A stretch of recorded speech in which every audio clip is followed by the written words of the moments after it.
नमस्कार। आज हम पढ़ेंगे श्रीमद् भागवत गीता गीता प्रेस गोरखपुर की लिखा हुआ है। अध्याय नंबर 2 श्लोक नंबर 5। आप लोग ध्यानपूर्वक सुनिए। व्याख्या। इस श्लोक से ऐसा प्रतीत होता है कि दूसरे तीसरे श्लोकों में भगवान के कहे हुए वचन अब अर्जुन के भीतर असर कर रहे हैं। इससे अर्जुन के मन में यह विचार आ रहा है कि भीष्म द्रोणों आदि गुरुजनों को मारना धर्मयुक्त तो नहीं है। ऐसा जानते हुए भी भगवान मुझे बिना किसी संदेह के युद्ध के लिए आज्ञा दे रहे हैं, तो कहीं ना कहीं मेरी समझ में ही गलती है। इसलिए अर्जुन आप पूर्व श्लोक की तरह उत्तेजित होकर नहीं बोलते, प्रस्तुत कुछ दिलाई से बोलते हैं। अब अर्जुन पहले अपने पक्ष को सामने रखते हुए कहते हैं कि अगर मैं भीष्म द्रोणों आदि पूज्य जनों के साथ युद्ध नहीं करूंगा तो दुर्योधन भी अकेला मेरे साथ युद्ध नहीं करेगा।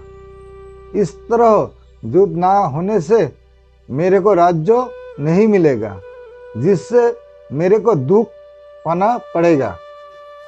मेरा जीवन निर्वाह भी कठिनता से होगा। यहाँ तक कि क्षत्रियों के लिए निषिद्ध जो भिक्षा वृत्ति है उसको भी जीवन निर्वाह के लिए ग्रहण करना पड़ सकता है, परंतु गुरुजनों को मानने की अपेक्षा मैं उस कष्टदायक भिक्षा वृत्ति को भी ग्रहण करना श्रेष्ठ मानता हूँ। यह लोग कहने का तात्पर्य है कि यद्यपि भिक्षा मांगकर खाने से इस संसार में मेरा अपमान तिरस्कार होगा, लोग मेरी निंदा करेगी, तथापि गुरुजनों को मानने की अपेक्षा भिक्षा मांगना श्रेष्ठ है। अपि कहने का तात्पर्य है कि मेरे लिए गुरुजनों को मानना भी निषिद्ध है और भिक्षा मांगना भी निषिद्ध है, परंतु इन दोनों में भी गुरुजनों को मानना मुझे अधिक निषिद्ध दिखता है।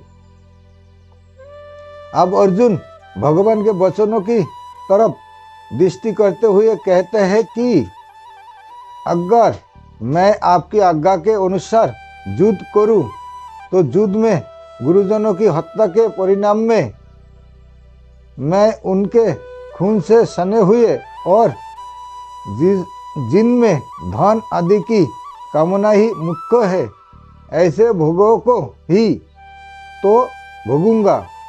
मेरे को भोग ही तो मिलेगा। उन भोगों के मिलने से मुक्ति थोड़े ही होगी, शांति थोड़े ही मिलेगी। यह प्रश्न हो सकता है कि भीष्म द्रोण आदि गुरुजन धन के द्वारा ही कौरवों से बंधे थे। अंत यह अर्थ कमन पद को गुरुन पद का विशेषण मान लिया जाए तो क्या आपत्ति है? इसका उत्तर यह है कि अर्थ की कामना वाले गुरुजन ऐसा अर्थ करना उचित नहीं है, कारण कि पितामह भीष्म आचार्य द्रोण आदि गुरुजन धन की कामना वाले नहीं थे। वे तो दुर्योधन के वित्तीय भोगी थे। उन्होंने दुर्योधन का अन्न खाया था। अंत युद्ध के समय दुर्योधन का साथ छोड़ना कर्तव्य ना समझकर ही वे कौरवों के पक्ष में खड़े हुए थे। दूसरी बात, अर्जुन ने भीष्म द्रोण आदि के लिए महानुभावन पद का प्रयोग किया है। अंत ऐसे श्रेष्ठ भाव वालों का अर्थ की कामना वाले कैसे कहा जा सकता है? तात्पर्य है कि जो महानुभाव है वे अर्थ की कामना वाले नहीं हो सकते, और जो अर्थ की कामना वाले हैं वे महानुभाव नहीं हो सकते। अंत यहाँ अर्थ कमान पद भोगान पद का ही विशेषण हो सकता है। विशेष बात, भगवान ने दूसरे तीसरे श्लोकों में अर्जुन के कल्याण की दृष्टि से ही उन्हें कायरता को छोड़कर युद्ध के लिए खड़ा होने की आज्ञा दी थी, परंतु अर्जुन उल्टा ही समझे, अर्थात वे समझे कि भगवान राज्य का भोग करने की दृष्टि से ही युद्ध की आज्ञा देते हैं। पहले तो अर्जुन का युद्ध ना करने का एक ही पक्ष था, जिससे वे धनुष बाण छोड़कर और शोकाविष्ट होकर रथ के मध्य भाग में बैठ गए थे। पहले अध्याय का 47वां श्लोक, परंतु युद्ध करने का पक्ष तो भगवान के कहने से ही हुआ है। तात्पर्य है कि अर्जुन का भाव था कि हम लोग तो धर्म को जानते हैं पर दुर्योधन आदि धर्म को नहीं जानते, इसलिए वे धन राज्य आदि के लोभ से युद्ध करने के लिए तैयार खड़े हैं। अब वही बात अर्जुन यहाँ अपने लिए कहते हैं कि अगर मैं भी आपकी आज्ञा के अनुसार युद्ध करूं तो परिणाम में गुरुजनों के रक्त से सने हुए धन राज्य आदि को ही तो प्राप्त करूंगा। इस तरह अर्जुन को युद्ध करने में बुराई ही बुराई दिखाई दे रही है। जो बुराई बुराई के रूप में आती है उनको मिटाना बड़ा सुगम होता है, परंतु जो बुराई अच्छाई के रूप में आती है उसको मिटाना बड़ा कठिन होता है। जैसे सीता जी के सामने रावण और हनुमान जी के सामने कालनेमी राक्षस आए तो उनको सीता जी और हनुमान जी पहचान नहीं सके, क्योंकि उन दोनों का वेश साधुओं का था। अर्जुन की मान्यता में युद्ध रूप कर्तव्य कर्म करना बुराई है और युद्ध ना करना भलाई है, अर्थात अर्जुन के मन में धर्म हिंसा त्याग रूप भलाई के वेश में कर्तव्य त्याग रूप बुराई आती है। उनको कर्तव्य त्याग रूप बुराई बुराई के रूप में नहीं दिख रही है, क्योंकि उनके भीतर शरीरों को लेकर मोह है। अंत इस बुराई को मिटाने में भगवान को भी बड़ा जोर पड़ रहा है और समय लग रहा है।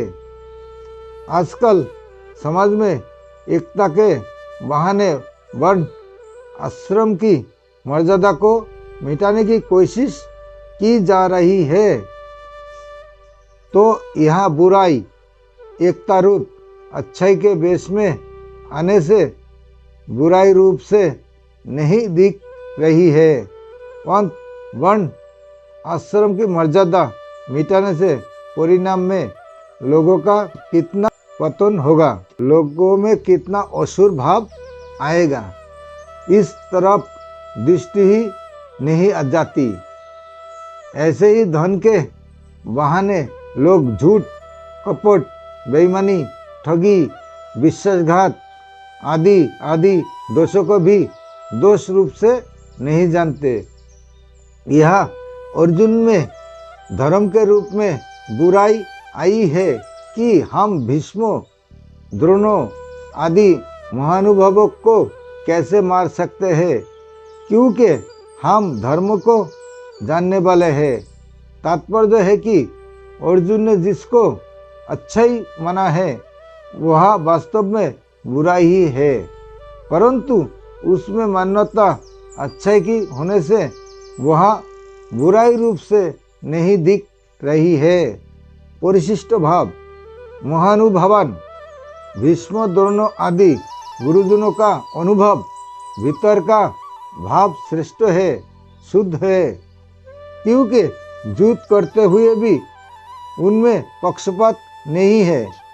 संबंध भगवान के वचनों में ऐसी विलक्षणता है कि वे अर्जुन के भीतर अपना प्रभाव डालते जा रहे हैं, जिससे अर्जुन को अपने युद्ध ना करने के निर्णय में अधिक संदेह होता जा रहा है। ऐसी अवस्था को प्राप्त हुए अर्जुन कहते हैं। नमस्कार, आज के लिए इतना ही है।